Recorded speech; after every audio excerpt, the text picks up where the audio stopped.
9h31 en direct sur TV Finance. Nous sommes à présent avec Eric Seban, trader et coach chez Perceval Finance. Bonjour Eric.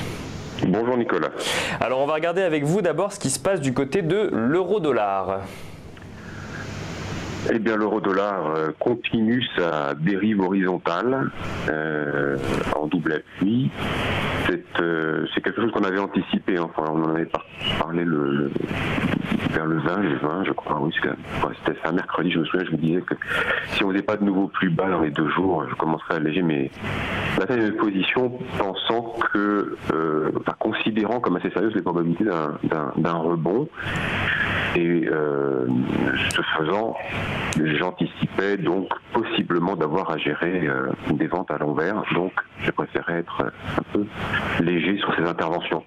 C'est une situation que vous voyez sur le graphique donc en double appui. Vers la mi-juin, on a fait un double appui avec la fin du mouvement baissier qui s'est mis en place à la mi-avril, et cet appui qui avait été marqué le 29 mai avait donné lieu à un rebond technique important vers un 18, voilà, avant de revenir donc en double appui. Et depuis, eh bien, il ne se passe pas grand-chose.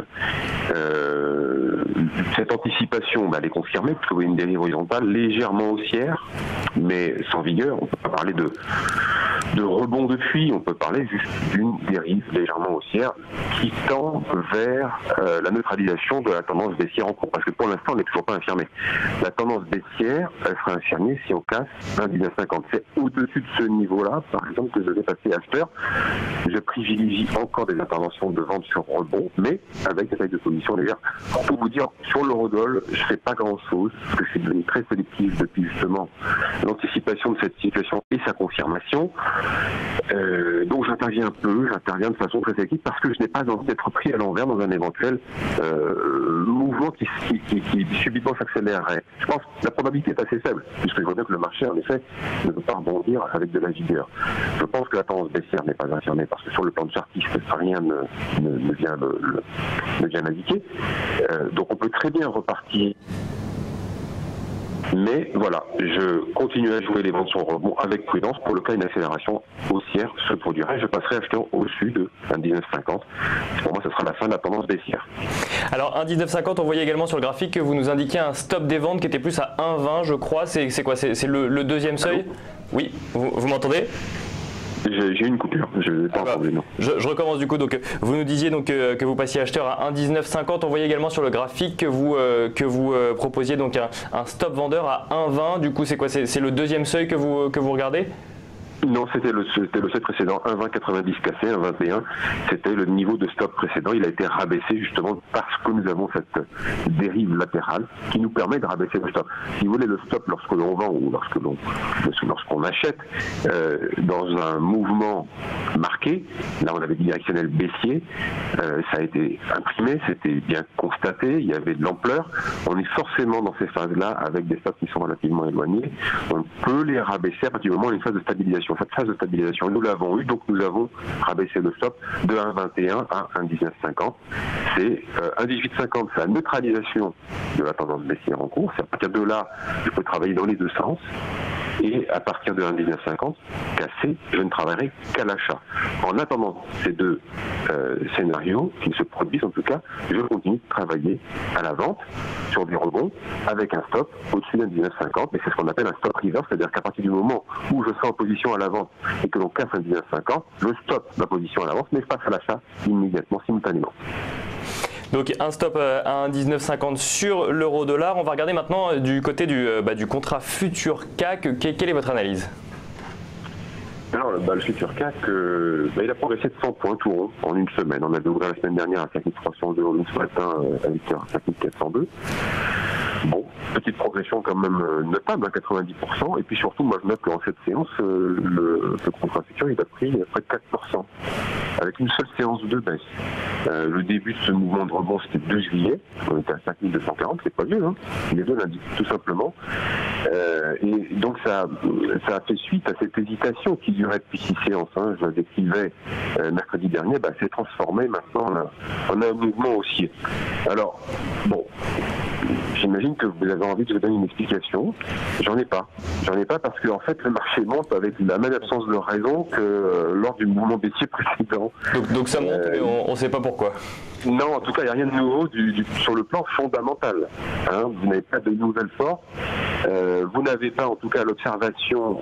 Si j'avais raté une nouvelle, ce qui peut m'arriver, parce que je les écoute pas beaucoup, donc évidemment, je peux passer à côté de quelque chose. Je peux passer à côté de la baisse, évidemment, d'hier soir sur les contrats futurs américains, ce qui explique effectivement, tout ça, en partie, en tout cas, une plus grande baisse ce matin. Mais si vous voulez, si on reprend sur cette séance, cette hausse, il n'y a pas eu de nouvelle, en tout cas, je ne l'ai pas amené, elle n'a pas été amenée à mes oreilles, qui a annoncé qu'effectivement, on pouvait avoir une euphorie et payer le marché pour gagner 4%. En tout cas, moi, j'ai rien constaté sur les volumes, et je ne dis pas que les géants se sont mis à payer le marché en changeant un scénario principal sur la base d'une news. Donc, sur le plan fondamental, j'ai rien.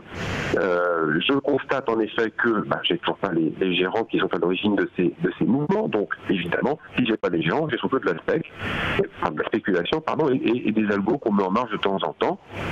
Il y a clairement un manque d'intérêt sur ce marché. On monte, on descend, sans raison particulière. Je vois surtout que la volatilité est très très faible. On est toujours entre 9 et 10. Il n'y a pas de variation de volatilité. Donc il n'y a pas de changement il n'y a pas d'inquiétude des opérateurs. Il n'y a pas de changement d'état d'esprit. Donc ça, pour l'instant, ça commence à sentir le mode est bien calme. Avant peut-être une nouvelle fois un mode agité. Non, ça va peut-être devenir un marronnier. C'est produit à plusieurs reprises de cette manière. Bon, attention, je ne fais pas de pronostic, je constate. Donc je me prépare. Je constate aussi que sur le plan du trading, c'est compliqué. Ça doit être compliqué pour beaucoup de monde, parce qu'évidemment, on fait tout et son contraire. Vous avez un marché qui est sans direction réelle. Donc, un directionnel à moyen terme, il n'y en a pas. Vous n'avez pas d'amplitude, vous n'avez pas de vitesse. C'est pas un marché facile à travailler. C'est-à-dire que les signaux techniques, ils peuvent vous donner le market timing qui ont cet avantage. Les signaux techniques ne sont pas adaptés à ce type de contexte. Donc, pas plus que les stratégies de question non plus. Donc, ça veut dire que vous ne pouvez pas mettre des stops et reverse pour partir dans le sens parce que vous n'aurez pas la vitesse. À l'instar d'hier, on avait stoppé sur des ventes et voilà, qu'est-ce qui se passe ce matin? On ouvre plus bas. Et dans la journée, la question n'a absolument rien donné de concluant, en tout cas d'encourageant pour constater et considérer un relais haussier. Mais ça, on s'y attend parce qu'on observe le marché, on voit très bien que cette hausse méthodique qu'on a eue hier, c'est des algos qui sont là. Donc il n'y a pas d'intérêt fondamentaux à la hausse. Il n'y en a pas non plus lorsque ça baisse. C'est là vraiment dans des marchés comme ça, c'est vraiment l'expérience qui fait la différence. Ou alors, c'est ce que font beaucoup de nos clients, un bon moyen pour trader sans état d'âme dans ce type de marché, parce qu'évidemment, avec l'hésitation, ça vous rend hésitant, c'est de travailler les options, parce que vous avez une volatilité qui est faible. Donc elles ne sont pas chères. Je vous donne un exemple, par exemple, vous constatez que le marché continue quand même à peiner de monter. Vous savez que vers 5550, vous aurez évidemment un double top et que la probabilité que le marché s'arrête reste quand même assez fort. Dans ces cas-là, vous achetez un call. C'est pas très cher, ça vous donne une couverture, ça vous permet de travailler contrat futur en intraday à la vente. Et si ça monte, le call prend de la valeur. Donc vous êtes couvert. Et quand vous procédez de cette manière-là, au moins vous avez l'avantage d'établir un plan qui vous définit une direction. Si le marché n'en a pas, vous en prenez une, vous en choisissez une en vous couvrant si jamais vous avez tort. Dans ces cas-là, vous avez des idées claires pour ce que vous allez faire chaque jour. Dans une direction, vous travaillez à la vente le contrat futur. Le stop, en fait, c'est votre call qui vous permet de travailler systématiquement. Ça, c'est un gros avantage de travailler systématiquement quand le marché est hésitant, parce que être systématique quand le marché est hésitant, vous êtes hésitant, vous-même c'est difficile. Là, vous avez l'avantage d'être systématique, donc vous pouvez travailler efficacement en attendant que le marché vous donne une indication directionnelle plus franche. Soit elle renforcera votre scénario parce que vous êtes vendeur, soit elle l'infirmera, et dans ce cas-là, vous serez amené à le revoir. Mais au moins, vous avez des idées claires sur ce que vous faites et vous travaillez de façon factuelle et pas discrétionnaire. Parce que le discrétionnaire dans ce type de marché, ça vous amène toujours à un moment à voir les choses comme elles ne sont pas. Et donc à faire des bêtises et à prendre des pertes bêtement. Donc c'est un marché qui demande beaucoup d'expérience, et si vous avez la technicité, si vous avez la capacité à comprendre comment mettre en place des stratégies simples à base d'options, et bien à ce moment-là, vous avez la possibilité de travailler efficacement dans un marché qui n'est pas facile à travailler. Donc puisque le marché ne se décide pas, en fait, c'est décider une direction pour lui et se couvrir de l'autre côté avec une option, que ce soit un call ou un put, si je comprends bien du coup. C'est exactement ça. C'est ce qu'on apprend à faire, c'est du basique, parce qu'on apprend dans nos formations à faire des choses simples. Nous, ce que l'on veut, c'est avoir une direction. Quand il n'y en a pas, j'en établis une qui est la plus probable dans l'observation des graphiques, parce qu'on peut le faire quand même. L'année signalée est quand même baissier. C'est la rupture de 5340. Et bien, à ce moment-là, je conserve une indication baissière qui n'est pas affirmée. Je vois que le marché rebondit, c'est compliqué. Mais je me prépare à ces choses-là, parce que quand on a eu la baisse, elle n'était pas non plus franche, elle n'était pas avec un relais, je le voyais bien. Donc la probabilité qu'on s'arrête et qu'on rebondisse, elle existe. Dans ces cas-là, on prévoit le plan. On sait que les choses sont quand même pas simples à décoder, qu'elles peuvent devenir encore moins simples à décoder, donc le marché est un peu plus difficile à travailler. Donc sur les points bas, quand la vol est faible, et parce que dans la baisse, vous avez pu le constater, je vous le rappelle, je l'avais bien expliqué à ce moment-là, la volatilité n'a pas augmenté, preuve qu'on baisse, mais que les intervenants ne sont pas inquiets, c'est le moment. Alors évidemment, je ne vous dis pas que c'est simple à faire, il faut de l'expérience, il faut savoir le faire, il faut savoir que c'est le moment de le faire. Mais bon, voilà, c'est comme ça. Il y a des moments c'est simple, des moments c'est moins simple. Eh bien, ces choses-là, elles se prévoient à l'avance, ça s'anticipe. Et ce sont les points bas qu'on paye les côtes quand la volatilité est faible. Et là, de cette manière-là, vous pouvez travailler en étant systématique. Quand le marché continue à imprimer un reliquat de direction baissière, eh bien, vous avez des ventes sur rebond qui fonctionnent. Vous accumulez des écarts, ça vous paye votre option. Et si ça monte, vous en fichez parce que de toute façon, votre cause s'apprécie. Donc, voilà, c'est la technique. Merci beaucoup, Éric Seban. Je rappelle donc que vous êtes trader et coach chez Perceval Finance.